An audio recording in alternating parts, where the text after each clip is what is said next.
dini waddin. Wassalatu wassalamu ala asyrafil anbiya wal mursalin sayyidina maulana Muhammadin abil qasimil amin wa ala alihi wa sahbihi ajma'in, amma ba'du. Kemarin sudah bahas tentang kalimat, kalam dan kalim. Sekarang ini pembagian kalimat. Seperti yang ada di salik, kalimat ada berapa tuh dulu? Ada 3, yaitu isim, fi'il dan huruf. Kalimat isim kalau dulu kita belajar itu adalah kata benda kan ya, kata benda. Nah, kalau di sini kalimat isim adalah kalimatun dalat ala maknan fi nafsiha walam taktarin bi zamanin wad'an. Perhatikan cara saya baca. Kalimat isim, al-ismu kalimatun dalat ala maknan tidak kelihatan dong. Tidak apa-apa ya. Kalimatun dalat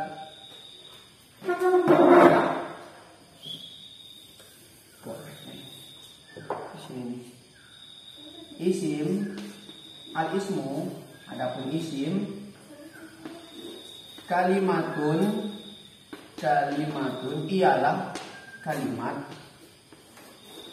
dalat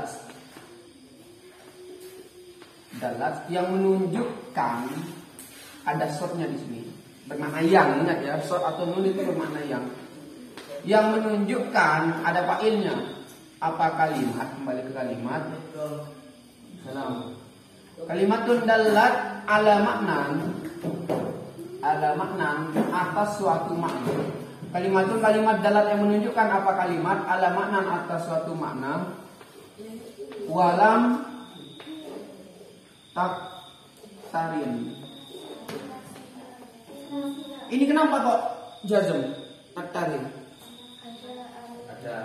Ada lam. Walam taktarin dan tidak bersamaan apa kalimat. Ini kembali ke kalimat lagi ke depan. Bizamanin dengan waktu. Ini kenapa kok jer? Ada jernya bizamanin. Wad'an ini jadi hal. Dibaca apa biasanya kalau kalian? Kalau abah baca apa? Hali kan ya? Hale. Ini tandanya hal. Hale peletakannya. Ini artinya peletakan.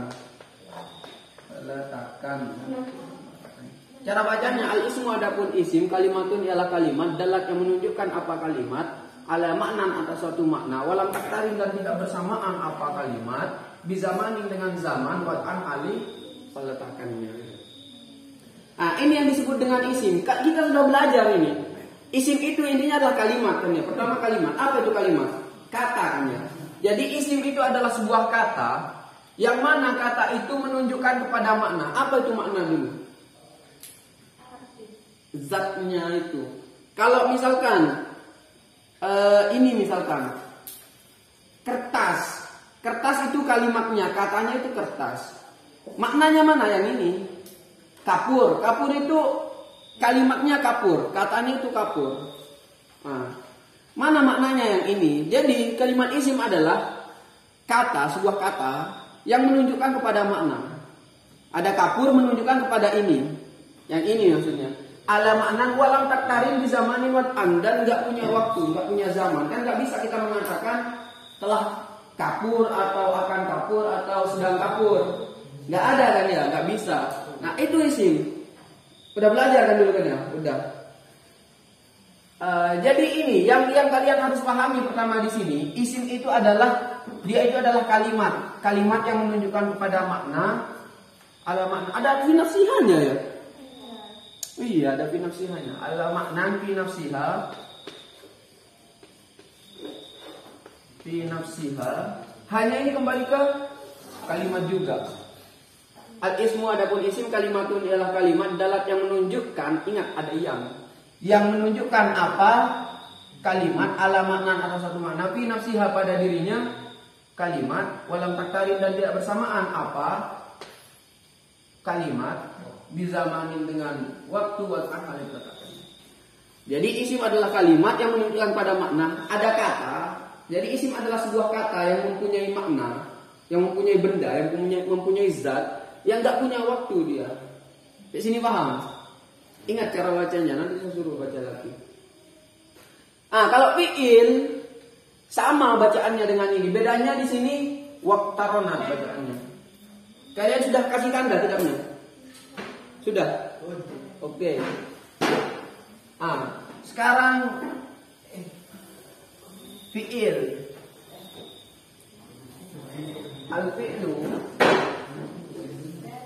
Al-fi'lu adapun fi'il. Ini kenapa kok rofa? Mubtada. Kalimatun kenapa kok rofa? Khobar. Dalla itu fi'il madi. Sama kayak madda, dalla. Taknya ini apa? Apa namanya? Tak yang masuk kepada fi'il. Tak taknis sakinah. Salah satu tanda dari fi'il kan ada tak taknisnya. Ini yang menunjukkan al-fi'il adapun fi'il kalimat dalla yang menunjukkan apa kalimat ala makna atas suatu makna waqtaronat. Waqtaronat. Kenapa kok enggak dibaca waqtaronat? Hamzahnya hamzah apa ini? Pernah kita belajar kemarin di bab hamzah. Ingat kalian? Hamzah apa? Hamzah wasol. Hamzah wasol adalah hamzah yang ada pada kalimat fi'il yang tidak ikut wazan af'ala. Kalau wazan af'ala itu hamzah qat'i namanya. Kalau ini hamzah wasol. Hamzah wasol, rumusnya hamzah wasol kemarin, kalau di awal kalimat dibaca, tapi kalau dia itu ada di tengah kalimat maka nggak dibaca. Makanya di sini dibaca waqtaronat. Waqtaronat. Nggak dibaca waqtaronat. Beda kalau ini kan ada di awal, nggak ada kalimat sebelumnya. Iktaronat bacaannya. Waqtaronat dan bersamaan apa? Kalimat. Balik lagi ke sana. Ada makna binafsihannya lupain terus ini. Binafsihah dulu. Nafsihah. Banyak kembali ke mana? Kalimat. Waqtaronat. Dan bersamaan apa? Ini iktaronat bersamaan. Dan bersamaan apa? Kalimat itu lagi bizamanin. Sama bizamanin dengan waktu. Wad'an halif letakkannya. Kalau yang tadi kan lam taktarin dia, tidak bersamaan dengan waktu kalau isim. Kalau fi'il dia itu iktaronat, bersamaan dengan waktu. Seperti contohnya kalimat, ada kata yang bilang berdiri. Berdiri itu kan kata ya, berdiri. Maknanya gimana ya? Kayak gini nih berdiri namanya. Ada maknanya kan? Ada makna. Kemudian iktaronat dia bisa bersamaan dengan waktu. Bisa nggak ketika saya mengatakan telah duduk atau telah berdiri, sedang berdiri atau berdiri bisa? Ya, berarti itu adalah kalimat fi'il. Paham? Ingat cara bacanya. Saya baca sekali lagi. Al-fi'lu adapun fi'il kalimatun ialah kalimat dalat yang menunjukkan apa? Kalimat ala maknan atas suatu makna fi nafsiha pada dirinya kalimat. Waqtaronat dan bersamaan apa? Kalimat dizamani dengan waktu wat'an halih meletakkannya. Bisa kira-kira ya? Jadi ketika bedanya isim dan fi'il adalah ada enggaknya waktunya, berarti waktu itu ada berapa? Ada berapa? 3. Apaan waktu itu? Madi. Kedua, hal. Ketiga, istiqbal. Apa itu madi? Telah. Hal. Sedang. Istiqbal. Akan. Bedanya cuma di situ. Isim sama fi'il bedanya ada enggaknya waktunya itu. Kemudian yang terakhir adalah kalimat huruf. Ini bisa dihapus ya. Sudah ada di kitabnya. Tinggal kalian kasih tanda saja.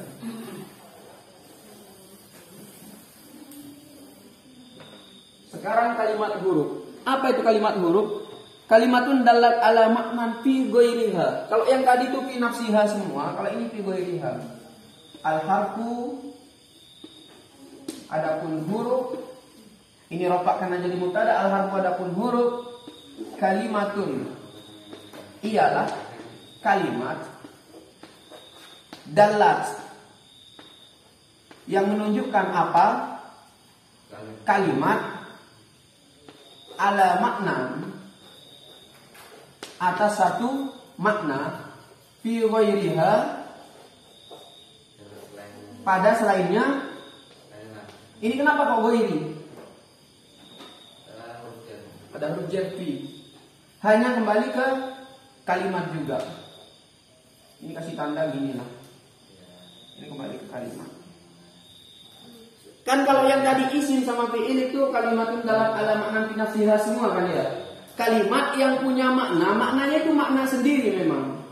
Artinya bisa dipahami pakai makna sendiri. Kayak berdiri. Berdiri kan bisa dipahami maknanya langsung. Bisa berdiri. Kalian pasti terbayang langsung berdiri kayak apa. Atau kapur. Kalian tahu kan maknanya kapur kayak gini. Itu namanya punya makna sendiri dia. Beda kalau huruf. Kalau huruf itu menunjukkan makna, tapi maknanya itu fi ghairiha. Pada selainnya kalimat itu seperti apa? Di. Kalian paham nggak di itu artinya apa? Nggak tak paham kan ya? Beda kalau saya udah bilang di kelas, langsung kebayang oh di kelas. Itu sudah. Nah itu yang dimaksud dengan dia itu memang punya makna, tapi maknanya itu nggak ada kalau dia itu nggak bersamaan dengan kalimat lain. Ini yang dimaksud dengan al-harfu kalimatun dalat ala makna fi ghairiha. Ada dia makna. Kalimat itu ada sebuah kata menunjukkan kepada makna. Memang dia itu menunjukkan pada makna, tapi tidak punya makna sendiri, bukan fi nafsiha dia. Tapi fi ghairiha. Dia itu akan punya makna kalau bersamaan dengan kalimat lain. Fil fasli di kelas. Kan kalau cuma fi saja artinya di.